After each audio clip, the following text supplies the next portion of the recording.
Olá, gente, tudo bem? Eu voltei aqui para falar da lua cheia que acontece agora no dia 31 de outubro, tá? E essa é uma lua cheia muito especial, não só porque é dia das bruxas, mas porque elas vão estar soltas, né? Bom, vamos falar sério.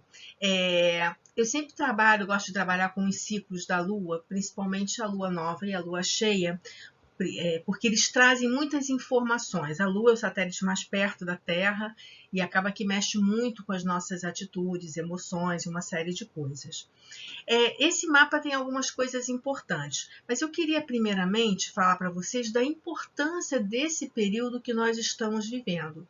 É claro que todo ano, desde o começo, aliás, desde o final do ano passado, de 2019, já trazia uma série de coisas nos mapas, né, que davam uma intensidade muito grande, né? A gente já falou algumas vezes aqui, a própria questão do ano, o ano 2020, 2020, ser duas, né, ser a carta 20 repetida, que seria a carta do julgamento, então um período um período que você fecha eras, né, você abre outras.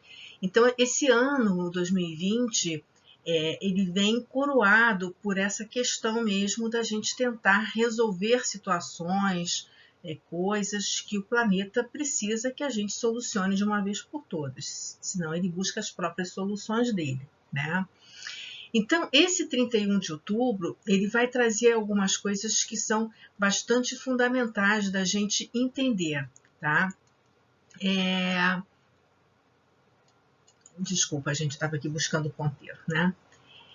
Eu fiz aqui para vocês, eu vou passar para o próximo mapa, tá? Esse mapa aqui, eu trago aí dois mapas, né? O mapa da Lua Nova, que aconteceu no dia 16 de outubro, e que trazia algumas questões que eu cheguei a falar a respeito, ou seja, uma necessidade que a gente se abrisse para o encontro com o outro, que a gente frequentasse, circulasse em grupos diferentes, que prestasse atenção e pensasse sobre temas diferentes, ou seja, que aumentasse um pouco esse nosso mundo, né, interno. A gente tinha aí uma conjunção de Sol e Lua, né, acontecendo no signo de Libra, falando também muitas coisas da justiça podiam vir a acontecer, necessidade de acordos e uma série de coisas, tá? Uma questão, uma dramaticidade com relação a um romantismo exagerado em algumas coisas, uma necessidade da gente encontrar o amor de verdade, mas sem tantas fantasias. A questão do feminino também nós falamos a respeito. E agora, nesse mapa aqui do dia 31 de outubro, ele vem, né? E aí é um mapa de lua cheia, quer dizer, ele vem meio que revelar o que a gente fez e o que resta fazer, né? Vamos dizer assim, do que tinha sido a promessa, o compromisso na lua nova. E a gente vai ter aqui uns aspectos muito importantes, muito interessantes, porque agora ele não te convida mais a que você frequente, participe de outros grupos, ele te intima, né? Esse Sol com esta Lua, com Urano aqui, o ascendente desse mapa é Aquário também, né? Então ele tem uma excessividade de luz. Ah, isso é bom, claro que é bom. Mas luz aonde? E é isso que a gente vai falar mais detalhadamente, tá? Eu vou passar então para o próprio mapa. Aqui, chegamos. Então, o que nós vamos ver? Tem o Sol em Escorpião lá no meio do céu, que é o ponto mais luminoso do mapa, porque é meio-dia, tá? Se a gente pensar a carta natal como a carta do dia que você nasce, né? Assim, e essa carta aqui é levantada para o dia da lua cheia, né? No horário de Brasília, porque é a capital do país, então o Sol está no seu cume. É claro que tem muitas interpretações aí com relação à astrologia mundial, que eu não vou entrar agora a aprofundar, porque senão serão muitos temas para a gente abordar. Tá? Então, esse Sol, na posição que ele já é um Sol de meio-dia. Tá?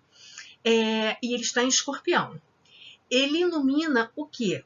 A Lua, a alma, que está em torno, nossos valores, aquilo que a gente preserva, né?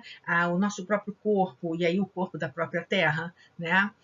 Que faz uma conjunção com Urano, que já vem há algum tempo no signo de Touro, meio que bagunçando algumas situações. Porque Urano ele bagunça porque Urano é rápido. Urano ele quer que você reflita, que você vá mais longe do seu eu, né? O planeta Urano, quando é descoberto no sistema solar, ele dobra o tamanho do sistema solar. E essa é a simbologia dele. Quando Urano entra em qualquer aspecto com o planeta natal, nos seus trânsitos, mas ele quer que você encontre o outro lado, né? Que você vá em direção ao outro, né? Que incorpore valores excêntricos a você, que incorpore, que você consiga compreender. Esse mundo tem que crescer, assim como o sistema solar cresceu, né? Vamos dizer assim. Então, isso aqui por si só já é uma tensão entre luz e sombras, porque Urano também tem muita luz, o Sol tem muita luz, e aí a gente vai ver aqui, né, acontecendo, já vem acontecendo, e agora está se estreitando essa conjunção entre Júpiter e Plutão. Júpiter também tem muita luz, né? E o que isso está iluminando? Principalmente o Sol. O Sol é propósito, consciência, luz. Júpiter é consciência também, mas uma consciência maior, né? Uma consciência mais superior, né? É luz também, é compreensão, é entender coisas mais abertas, mais amplas, mais profundas, é criar novos conceitos, o nosso espírito no sentido de o espírito das leis, da ideologia, da diplomacia, né? O Júpiter, ele tem uma visão do social, mas muito banhada da sociedade como um todo, tá? E ele é revelador também, né? O Júpiter fala das verdades eternas, se é que existe, mas enfim, das verdades mais abrangentes, tá? E essa combinação, Sol em Escorpião, na 10, né? E o Plutão e Júpiter aqui na 12, que é uma casa também escondidinha, né? Uma casa que está começando a amanhecer o dia, né? A gente tem muita luz sobre coisas que estão há muito tempo dormindo nas sombras, na escuridão, seja da alma, seja da política, da economia, de tudo, né? Tanto do pessoal, né? Do social, como também do coletivo. Então, o que a gente vai ver nesse período é muita luz nas sombras, ou seja, muita coisa aparecendo, muita coisa que vai, inclusive, surpreender, né? Determinados desvios, valores completamente estapafúrdios, coisas que você não imaginava que acontecesse ou que você não imaginava que ainda acontecesse. Tá, não tem muito diferente do que a gente vem vivendo, mas e a gente já está vendo isso daí, mas vai ser mais, gente. Até a próxima lunação, e a próxima lunação continua um pouco nessa linha, é um período que a gente vai ter que ter, né, nervos de aço, tá? Mas nós estamos aqui porque escolhemos estar aqui nesse momento, isso é sempre importante que a gente diga, tá? Então, nesse propósito aqui, o que a gente tem, né? Além da importância do período, né? Essa é a terceira e última conjunção entre Júpiter e Plutão nesse período todo, desde o ano passado. Foi com ela que apareceu a Covid, né, da maneira que foi. Então, a gente já está vendo aí os rebrotes da doença de uma forma bastante ampla. E a coisa, tudo que Júpiter está envolvido é muito grande. Tudo que Plutão está envolvido é muito drástico. Então, não preciso dizer muito mais que isso, né? Mas é necessário, a gente tem que caminhar sobre essas sombras, a gente tem que entrar em contato com isso daí, né? Existe um astrólogo espanhol chamado José Milán. Eu gosto muito dele, acho ele uma pessoa muito interessante, tem uma visão muito profunda. E ele fala que Plutão é como um buraco negro, né? Que tudo ali absorve, tudo ali cai dentro e é absorvido. E se você consegue, né, entrar num buraco de minhoca, num buraco negro desse, né, e conseguir passar, o que você vai encontrar lá? Todo o potencial, né? Tudo aquilo que ele engoliu, inclusive a luz está lá. Então, essa conjunção, nesse momento, e das coisas todas que a gente vem vivendo, é meio que a gente entrar, né, nas trevas mesmo, entrar no sentido de saber o que é aquilo dali. Quer dizer, apesar de ser um buraco escuro, denso, viscoso, a gente tem que entrar lá para resgatar, né, o que de verdade tem ali. porque Plutão ele vai no cerne das coisas, ele é duro, mas ele vai no cerne das coisas para limpar, né? Para tirar aquilo dali, para extrair todo o mal também. Né? É o senhor dos Hades, é Hades, o senhor, né, das trevas. Então você precisa ir lá. E é isso que é o convite dessa lua cheia, que a gente enxerga. Então a gente vai ver muitos demônios, demônios internos, demônios externos, né? Essas coisas vão estar realmente acontecendo. Eu não quero amedrontar vocês, tá? Porque a gente às vezes vê coisas aqui que vão acontecer. Tem muitas coisas que podem acontecer, e não precisa acontecer todas elas, né? E algumas podem não se realizar. São apenas perspectivas, tá? Então, esse Sol aqui em Escorpião, né? Ele vai repetir um pouco esse padrão que eu falei aqui, luz nas sombras novamente. E aqui, no caso, vai estar nas sombras de quê? Do poder, né? Das figuras públicas, né? Das instituições. Então, é um período em que muitas coisas vão surgir. É como se fosse um momento em que a gente vai ladeira abaixo, sabe? Como que não dá mais para segurar o carrinho. Então, a gente vai ver isso daí acontecer. Aqui também, né, a Lua e Urano, é uma nova maneira de abordar, né, o feminino. A gente vai falar mais disso quando falar aqui de Vênus também. Tá? Não dá mais para ver o feminino, e aí a Terra se inclui, da maneira que a gente tem olhado, né? Como uma coisa de, né, uso, de não dar né, a esse feminino seus direitos, porque o feminino é que nutre, né? Ainda mais essa lua em touro, ela está esplêndida aqui, né? E na casa 4, que é a casa da terra e tudo mais. Então a gente pode também ver momentos em relação a questões climáticas ou da terra mesmo, né, da natureza de uma forma bastante veemente também, né? Algumas coisas, a chuva pode ser intensa, rupturas, essas coisas podem acontecer.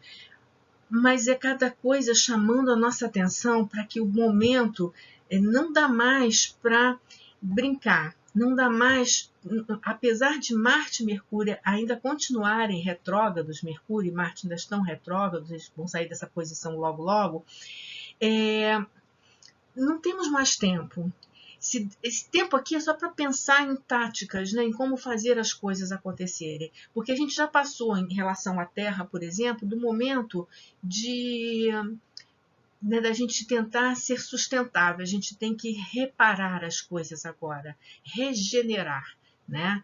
Aliás, esse símbolo Lua, Urano aqui é a própria regeneração, com Plutão e Júpiter ali, é nascer novamente, é o renascimento das coisas, né? De uma outra maneira, de uma outra forma, tá?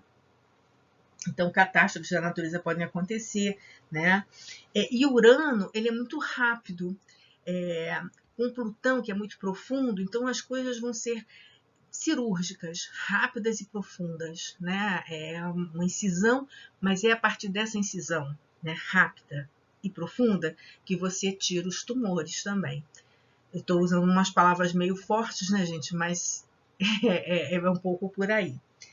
Bom, eu queria falar ainda para vocês, né, do aspecto do feminino machucado que a gente tem visto aqui, e que é o aspecto da Vênus em oposição a Quiron. Quiron é um personagem mitológico, né, que é o centauro, em que ele é amigo de Hércules e ele ajuda Hércules nas batalhas, e ele cria o veneno para as flechas, né, que Hércules usa para matar, que vai usar para matar a Hidra e tudo mais, e ele se fere com essa flecha que ele estava fazendo para Hércules, né? Mas ele é imortal, então ele não vai morrer, mas vai continuar sentindo dor porque o veneno era potente, tá? E com isso ele vai aprender a partir do seu sofrimento, ele vai desenvolver uma série de técnicas e tudo para conseguir curar aquilo, tá? E no final Zeus se apiada dele, deixa ele morrer, mas é uma história bastante longa, mas é o processo mesmo do xamã, né? É o processo mesmo de você ser curado pela dor. E aí, nesse contato com a Vênus, o que me sugere, ainda mais a Vênus em Libra, é dos encontros e desencontros, das mágoas, né? Das questões relacionadas às dores do feminino. E aí eu não estou me relacionando só a mulheres, eu estou falando de todas aquelas minorias que precisam ser cuidadas, que precisam ser nutridas, não que a mulher, né, seja um sexo frágil, não é isso que eu estou dizendo, mas é no sentido de estar sempre sendo apontada como a geni, né, das coisas todas. Então isso precisa ser visto, a gente está vendo muitas situações acontecerem de violência contra a mulher, de violência também contra as questões de gênero do modo geral, né, gays, lésbicas, a questão mesmo do respeito ao corpo da mulher, a mulher ter a posse de fato do seu corpo, né, poder realizar no corpo dela aquilo que ela deseja, né. Então a gente já passou do período de lamber as feridas, a gente precisa curar as dores, tá? E para isso eu chamo a atenção aqui também, né, dessa Lilith com o Sol, né? Ela faz uma oposição ao Sol. A Lilith tem todo um potencial, também tem uma simbologia muito parecida com a Lua, só que uma Lua escorpiana também, né? Então, todas essas dores, essas mazelas, essa coisa de muitas vezes a mulher ser vista como uma prostituta, como a que não tem valor, né? E outras coisas por aí a gente caminha. Então, tudo isso vai estar em evidência. É como se, de repente, tivesse que emergir tudo isso, ser iluminado para que a gente veja de fato. E a gente já vem vendo muito disso, né? Situações de violência contra a mulher, na rua, escancarado, assassinatos, né? A tortura de gays também, enfim, tá? E por que eu estou falando isso? Porque aí, no meio desse Quiro e dessa Lilith, a gente tem o Marte. Essa interpretação é uma interpretação um pouco mais pessoal aqui, tá? E Marte em Áries, buscando essa identidade, né? E ainda mais que ele está retrógrado, então ele está trabalhando consciência também, né? De vontade, de desejo, dessa coisa toda. Ele faz uma quadratura aqui com Júpiter, que é quem rege as leis e que também está envolvido nessa questão toda de luz e sombras. Para dizer melhor, eu acho que o que vai acontecer, já vem acontecendo e vai ser muito importante, é uma luta, né? A luta pelas minorias, essa luta no sentido de buscar normatizações, leis, né? Você não deve fazer isso, né? Você tem que ter um espírito mais filosófico com relação a essas questões, tá? Então acho que é uma busca de realmente normatizar, né? No sentido de leis maiores, sejam elas morais, sejam elas filosóficas, sejam elas legais, tá? Buscando justamente tentar dar um corpo, né, legal para poder apoiar e proteger tudo que está relacionado ao feminino. E a Terra também não sai disso, a Terra também está dentro desse feminino que eu estou falando aí. A gente acabou de atravessar uma fase de queimadas, de uma série de questões, e que agora a gente vai ver acontecer, né, uma necessidade até internacional também, né, sabendo que está entrando na 9, de buscar uma legislação mesmo de proteção ao meio ambiente, essa coisa toda, tá? Essa coisa toda que é a nossa vida, né? Então, ou seja, o momento da gente normatizar regras e leis, né, que punam, que coíbam as agressões ao feminino de uma maneira geral. Bom, a última coisa que eu queria falar, sempre eu digo que tem muito mais coisas para falar, mas às vezes não dá. Mas então vamos lá. Aqui eu tenho, né, esse símbolo aqui que representa o que a gente chama de nó do norte, ou a cabeça do dragão. Aqui está colocado no nó do norte é aquilo que a gente vem aprender nessa vida, aquilo que a gente vem trazer para a nossa experiência pessoal. Tá? O nó do norte ele é orientador de karma até, né? Do nosso dharma. Ele vem trazer as coisas, as experiências que a gente precisa aprender, né? Conhecer, né? Assimilar, vamos dizer assim. Tá? Ele é um orientador, portanto. E aí, o que ele pede aqui? Qual é a lição? Que ele está ligado a Mercúrio, né? Num trânsito, num aspecto positivo, né? Num aspecto de trígono, e na quadratura com Netuno aqui. Ou seja, o que ele pede? Ele pede que a gente abra mão de sonhos e quimeras que não tem nenhum contato com a realidade. né? Que a gente seja mental nesse sentido de fazer escolhas mais mentais, mas não é esquecendo a compaixão, nada disso, mas é coisas que sejam mais plausíveis para o momento que a gente vive. A gente entrando na era de Aquário, a era de Aquário é uma era mais racional, Aquário pede essa racionalidade da gente, né? Então aqui o que eu vejo, né, é que é meio, né, e aí vai ter outras coisas aí, ele está quadrado com Netuno, trígono lá, ele faz um quincúncio com Júpiter também, né, que é um aspecto incomodativo, já falei aqui também, e ao mesmo tempo o Quirón, ele toca o Sol também num aspecto desagradável, né, incomodativo. Tá? Então, o Sol vai trazer luz, consciência e propósito para tudo isso que a gente está falando. Né? E o que é que a gente está falando? Né? Que a gente precisa aprender as lições de uma vez por todas. Né? Quanto tempo mais a gente tem para compreender o que é que a gente veio fazer aqui? Com certeza não é essa lambança enquanto raça que nós estamos fazendo. Né? Eu acho que ele vem também buscar que a gente se liberte, né? Como já falei, de ideias fantasiosas, né? Que a gente não dê as costas para a justiça, tá? Que a gente procure agir com equidade, com sabedoria, né? Com expertise, dar valor a essas coisas, né? E que não há mais como tapar o sol com a peneira, tá? Não tem mais Deus para perdoar as nossas falhas. A gente precisa aprender a acertar. Eu acho que esse é o recadinho dessa lua cheia. Meus queridos, eu queria dizer para vocês que eu desejo a vocês uma ótima semana de consciência, de luminosidade, de intensidade, né?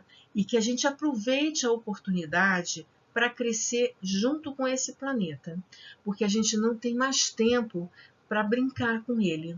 Eu acho que chegou o momento da gente olhar para essas coisas com verdade e de verdade, ok? Bom, eu fico aqui e na próxima semana ou na outra eu volto com um pouquinho mais de astrologia para vocês, tá bom? Um grande beijo e uma ótima semana para vocês. Tchau!